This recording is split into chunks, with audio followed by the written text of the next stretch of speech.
Hero Raj Tarun అలాగే అతని ప్రేయసి లావణ్య వివాదం రోజు రోజుకి ముదురుతూ ఉంది. రాజ్ తరుణ్ మీద లావణ్య పలు ఆరోపణలు అయితే చేసింది. రాజ్ తరుణ్ తనతో రిలేషన్లో ఉంటూనే హరియానా గ్లోరీతో పాటుగా మరికొంతమందితో కూడా రిలేషన్లోకి వెళ్ళాడని, హరియానా గ్లోరీతో రాజ్ తరుణ్ తనకి కాల్ చేయించి తన మీద అసభ్యంగా మాట్లాడేలాగా ప్రయత్నం చేయించాడు అంటూ వారిద్దరి వివాదంలోకి హరియానాని లాగినటువంటి నేపథ్యంలో అసలు వీరిద్దరి విషయంలో హరియానాకి సంబంధం ఉందా లేదా అనే దాని మీద మనం విశ్లేషణ చేసుకునేటువంటి ప్రయత్నం చేద్దాం. ప్రస్తుతం మనతో పాటు ఉన్నారు ప్రముఖ సినీ క్రిటిక్ దాసరి విజ్ఞాన్ గారితో మాట్లాడదాం. విజ్ఞాన్ గారు, హాయ్ అండి. నమస్తే. రాజ్ తరుణ్ మీద లావణ్య కొన్ని ఆరోపణలు చేస్తూనే ఈ వివాదంలోకి హరియానాని లాగింది. హరియానా అలాగే రాజ్ తరుణ్ రిలేషన్లో ఉన్నారు. నాతో పాటు రాజ్ తరుణ్ రిలేషన్లో ఉంటూనే కొంతమందితో రిలేషన్షిప్ని కంటిన్యూ చేశాడు అంటూ ఆరోపణలు చేస్తూనే హరియానా నాకు కాల్ చేసి నన్ను అసభ్యంగా మాట్లాడింది, నన్ను చులకన చేస్తూ మాట్లాడింది అనేటువంటి అర్థంతో ఆవిడ కొన్ని వ్యాఖ్యలు చేయడం జరిగింది. ఏంటి అసలు రాజ్ తరుణ్ అలాగే లావణ్య వ్యవహారంలోకి హరియానాని ఎందుకు లాగారు? లావణ్య అంటే ఏం చెప్తారు? One second. ఈ లావణ్య అనే అమ్మాయి తను చేసిన చర్యలు చెప్తాం. ఇద్దరు యాక్చువల్గా కొన్నాళ్ళు కలిసి ఉన్న దూరంగా ఉన్నారు.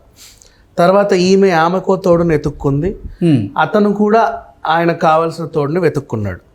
తోడును వెతుక్కోవడం అంటే రాజ్ తరుణ్తో అబ్బాయిలు ఉన్నారు, అమ్మాయిలు ఉన్నారు, కుక్కలు కూడా ఉన్నాయి, సింపుల్గా చెప్పాలి అంటే.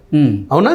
కానీ ఈ అమ్మాయి ఇంకెవడో మస్తాన్ అనేటోడితో రిలేషన్ పెట్టుకొని పెళ్లి దాకా వెళ్ళి వాడు మోసం చేశాడని అతని మీద కంప్లైంట్ కూడా ఇచ్చింది, ఎఫ్ఐఆర్ కూడా ఉంది. సో ఇప్పుడు అసలు విషయానికి వెళ్తే రాజ్ తరుణ్కి ఇప్పుడు ఇంట్లో మనకి ఏదైనా సరే ఫుల్ ఫ్రస్ట్రేషన్ ఉంటే బయటికి వెళ్ళి ఎవరికి చెప్పుకోడా, కుంగిపోయి అలాగే చచ్చిపోరుగా ఎవరైనా సరే రిలాక్సేషన్ కోసం పాప మడప తడప సినిమాలు చేస్తాడు, అంతే కదా. అయినప్పటికీ ఏదో వేదన, ఒక టైప్ ఆఫ్, మళ్ళీ ఇంటికి వస్తే అదే పోరు, అదెత్తేయడం ఇదెత్తేయడం, ఇది పగలగొట్టడం, అరవడం కరవడం ఇవన్నీ ఉండేవి. ఆ టార్చర్ని భరించాడు. ఎందుకంటే పైన ఉన్నాడు, ఆమె కింద ఉంది, వీళ్ళు కొంచెం దూరంగానే ఉన్నారు. ఏదో రకంగా ఇక ఆయన తిండి ఆయన, ఈమె తిండి ఈమె, కనీసం వండుకొని కూడా కలిసి తినే వాళ్ళు కూడా కాదు. ఇక ఏంటి ఎవరి ప్రపంచం వాళ్ళదే అన్నట్టుగా ఉండేవాళ్ళు. అట్లా అయిన తర్వాత రాజ్ తరుణ్కి కూడా ఫ్రెండ్స్ ఉంటారు. ఆడవాళ్ళు స్నేహితులైనంత మాత్రాన అక్రమ సంబంధాలు అంటగట్టకూడదు. అందరికీ ఉంటారు ఫ్రెండ్స్. పైగా సినీ ఇండస్ట్రీలో అమ్మాయిలైనా అబ్బాయిలైనా చాలా జోవియల్గానే ఉంటారు. బయటి ప్రపంచం నిందిస్తుంది కానీ మామూలుగానే ఉంటారు. ఇప్పుడు ఈయనకి హరియానా ఒక మంచి ఫ్రెండ్. ఎట్లా అంటే ఇప్పుడు ఆయనకు అన్నపూర్ణతో మంచి సంబంధం ఉంది. ఈమె కూడా రీసెంట్గా బిగ్ బాస్ వెళ్ళినప్పటి నుంచి, తర్వాత స్టార్ మాతో కాంట్రాక్ట్కి వెళ్ళినప్పటి నుంచి అన్నపూర్ణతో ఈమె కూడా కొన్ని సంబంధాలు ఉన్నాయి. అతని మ్యూచువల్ ఫ్రెండ్స్, ఈమె మ్యూచువల్ ఫ్రెండ్స్ ఒకలానే ఉంటారు, అంతే కదా. ఇంచుమించు వీళ్ళు వెళ్ళే సర్కిల్ అంతా ఒకలానే ఉంటుంది. కాకపోతే హరియానాకు ఉన్న లక్షణం ఏంటంటే ఎవరైనా తన ఫ్రెండ్ సర్కిల్లో కొంచెం బాధపడుతునో లేకపోతే దిగాలుగా ఉంటేనో కొంచెం ఓదార్పుతనం ఎక్కువ. ఈ లక్షణం ఇంతకుముందు మనకి శ్రీముఖిలో ఉంటుంది.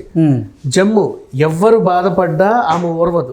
వాళ్ళ ఫ్రెండ్స్కి ఎవ్వరు ఏమడిగినా సరే తను వెనకాల ఉంటుంది. ఆ టైప్ ఆఫ్ మెంటాలిటీ. అలాగే హరియానాకు కూడా ఈ మెంటాలిటీ వచ్చింది.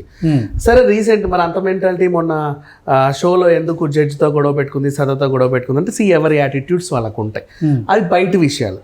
కానీ హరియానాకు ఉన్న లక్షణం ఇది ఒకటి ఉంది. ఆమె పర్సనల్ మనకు అనవసరం, కానీ మెంటాలిటీ పరంగా స్నేహితులతో చాలా బాగుంటుంది. రెగ్యులర్ టూర్కి వెళ్ళాలి రావడాలు, ఎప్పుడో బాగోలు తెలుసుకోవడాలు, పార్టీస్కి వెళ్ళినా ఎవరో ఒకరి తోడుతో వెళ్ళడం రావడం, ఈ టైప్ ఆఫ్. ఇట్లా హరియానాకి రాజ్ తరుణ్ ఎందుకు దగ్గర అయ్యాడు అంటే ఈ పిల్లకి ఓదార్పుతనం ఎక్కువ. ఈ ఓదార్చే క్రమంలో ఆ అబ్బాయి కూడా ఏదో ప్రాబ్లంతోనే వచ్చాడు. లావణ్య మాత్రం హరియానా గ్లోరీతో రాజ్ తరుణ్ కావాలని తనకి కాల్ చేయించినట్లుగా, లావణ్యను హరియానా గ్లోరీ అవహేళన చేసినట్లుగా, లావణ్య ఇప్పుడు అసలు నీకు ఎంత వస్తుంది, నాకు ఒక షూట్ చేస్తే ఇప్పుడు 90,000 నుంచి ₹1,00,000 వరకు ఇస్తున్నారు ఒక కాల్ షీట్కి అంటూ హరియానా గ్లోరీ లావణ్యని అడిగినట్లుగా లావణ్య చెప్తూ ఉన్నారు. సో అక్కడికే వస్తే ఈమెకి ఓదార్పు గుణం ఎక్కువ, ఆయన డిప్రెషన్లో ఉన్నాడు, ఆ విధంగా వీళ్ళు మంచి క్లోజ్ అయిపోయారు. ఉమ్. ఈ క్రమంలో ఇతను రోజు రోజు జరిగేవి, ఈమె కూడా ఆరాలు తీస్తానే ఉంటుంది, కొంచెం ఆరాల గుణం కూడా ఎక్కువే.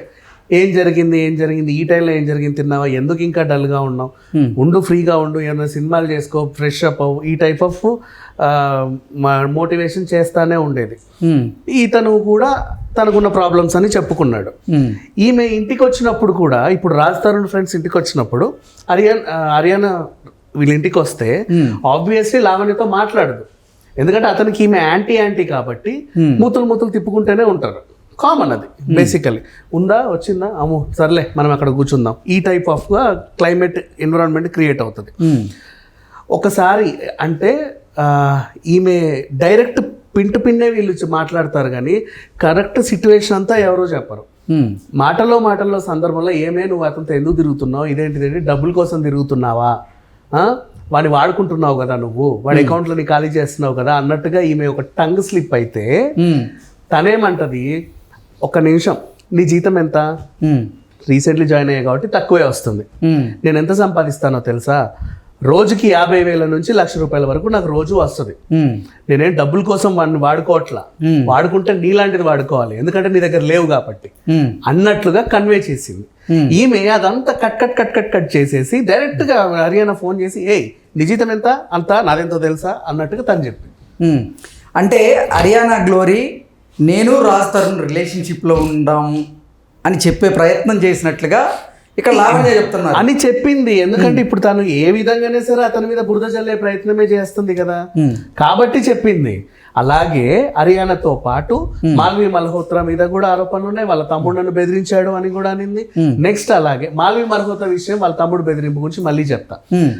బాబు, అమ్మ తల్లి, మా అక్క అతను రాజ్ తరుణ్ నాకు ఎప్పటి నుంచో ఫ్రెండ్స్, మీ బ్రదర్ లాగే నేను కూడా రాజ్ తరుణ్కి మంచి ఫ్రెండ్నే, వాళ్ళ మధ్య ఉంది సినిమా రిలేషన్ మాత్రమే, నువ్వు అనవసరంగా అక్రమ సంబంధాలు అంట కడితే బాగుండదు, డోంట్ లూజ్ యువర్ టంగ్ అని అతను అన్నాడు. దాన్ని ఈమె నిన్ను చంపేస్తా, నేను అట్లా చేసి ఇట్లా చేస్తా అన్నట్టు చెప్పింది. ఎలా, అది కూడా ఉంటుంది, హలో ఎక్కువ తక్కువ మాట్లాడితే చంపేస్తా చెప్తున్నావు, ఏం మాట్లాడుతున్నావు, ఇట్లాంటి మాటలు వస్తాయి, కానీ నిజంగా వాడు కత్తి పట్టుకొని వెళ్ళడం మీదికి నేను నరికేస్తా అని దాన్ని ఈవిడ అలా కన్వే చేసింది. నెక్స్ట్ మళ్ళీ అలాగే రిద్దితోనూ రిలేషన్ పెట్టింది. ఇప్పుడు వీళ్ళందరూ ఎందుకు వచ్చారు, రాజస్థాన్తో సినిమాలు చేసినంత మాత్రాన అతనితో అందరికీ అఫైర్స్ ఉన్నట్ట. వాళ్ళలో ఎక్కువ హరియానా ఏంటంటే పాపం పూటకి ఇంటికి వచ్చేది అప్పుడప్పుడు, ఈ పూట ఎలా ఉన్నాడో ఇప్పుడు ఎలా ఉన్నాడో మెసేజ్, వాట్ హ్యాపెన్, లేదు ఇందాకే అదేదో ఎత్తేసింది, అవునా అబ్బా ఈడేదో మూడ్లో ఉంటాడు, సరే రాజస్థాన్ బాగాలేదంట, చూడ్డానికి వస్తుంది, వచ్చి చూస్తుంది సిచ్యువేషన్, ఏంటి రోజు ఈ పిల్ల సైకోలా తయారైంది అని అనుకుంటది. కానీ లావణ్య ఏం చెప్పింది, నేను ఒక ఆడపిల్లని కాబట్టి అవతల ఆడపిల్ల మెంటాలిటీ కూడా నాకే తెలుస్తుంది, నా రాజ్ తరుణ్ ఆమె వల్లో వేసుకోవడానికి ట్రై చేసింది, నన్ను దూరం పెట్టడానికి ట్రై చేసింది, వాడుకోవడానికి ట్రై చేసింది అన్నట్టుగా తన వెర్షన్ చెప్పుకుంటుంది. నువ్వు చెప్పినంత మాత్రం నిజం కాదు. ఇప్పుడు ఈమె మొన్న వాళ్ళ మమ్మీ నాన్న వచ్చేసి ఇద్దరు కూడా, మా అల్లుడు మాకు కావాలి, 70 లక్షలు ఖర్చు పెట్టాము, మా అల్లుడు బంగారమే. ఓకే అండి, thank you so much. Thank you.